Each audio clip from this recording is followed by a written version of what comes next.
France, j'aimerais bien comprendre, au fond, c'est ici même, à ce micro, à votre même place, que Michel-Édouard Leclerc, la semaine dernière, a annoncé qu'il lançait sa baguette à 29 centimes d'euros. Et finalement, aujourd'hui, vous faites pareil, mais à regret, c'est ça? Bien sûr que je le fais à regret, mais en même temps, quand le leader de la distribution française se positionne sur un prix, sur un produit aussi emblématique que la baguette, même si c'est la baguette d'entrée de gamme, tout le marché, toute la distribution va le suivre. Et d'ailleurs, d'autres concurrents l'ont déjà suivi avant moi.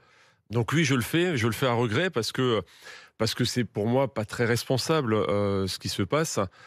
Pourquoi? Parce que c'est alimenter une guerre des prix qui est destructrice de valeur et c'est surtout envoyer un message dramatique à un monde agricole qui est aujourd'hui en grande détresse. Et avec tout ce qui se passe, avec la hausse des matières premières, effectivement, je pense que c'est pas très, très responsable. Je vous ai rarement vu aussi peu. Enfin voilà, on a vraiment l'impression que ça vous coûte, quoi. Bah oui, alors ça me Donc coûte vous ne faites pas du tout comme dans tous les Michel-Édouard sens du Leclerc à votre terme. même place la semaine dernière, qui arrivait triomphant en disant voilà, j'annonce la baguette à 29 centimes Bah, d'euros pour le pouvoir d'achat des Français. Pour être Vous, pour être tout à fait transparent, quelques jours avant, parce qu'on se prend quand même des hausses que j'ai jamais vécues en 20 ans de carrière, sur le blé notamment, qui compose une partie de la baguette, même si c'est une partie très infime, mais quand même, on se prend des hausses qu'avec mes équipes, on s'était demandé si on n'allait pas en premier monter à 39 la baguette. elle était à 35 Elle centimes. était Hein. à 30. Ça fait 10 ans que toute la distribution française vend cette baguette-là à 35 centimes. Ça fait 10 ans. Et on s'était posé la question, vu qu'on se prenait des hausses entre 20 et 25% sur ce produit-là, notamment, de montrer une voie, de donner le là, si vous Tout voulez. comme un certain nombre d'artisans Voilà, boulangers ont été de obligés dire, de monter les prix du pain. on la monte à 39. Et là, le lundi d'après, on entend sur votre antenne que le leader de la distribution la baisse à 25. Donc oui, toute la distribution va le suivre.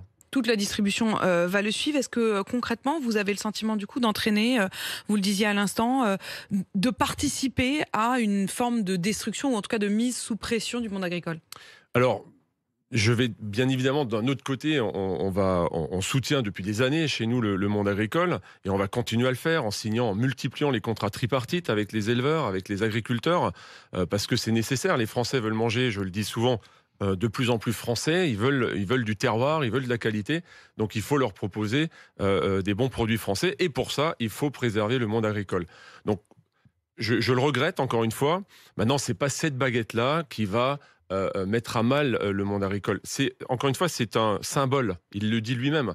Et c'est ce message qu'on envoie au monde agricole qui est pour moi désastreux. De la même façon qu'une côte de porc à 1,69 €, c'est pour moi pas plus responsable.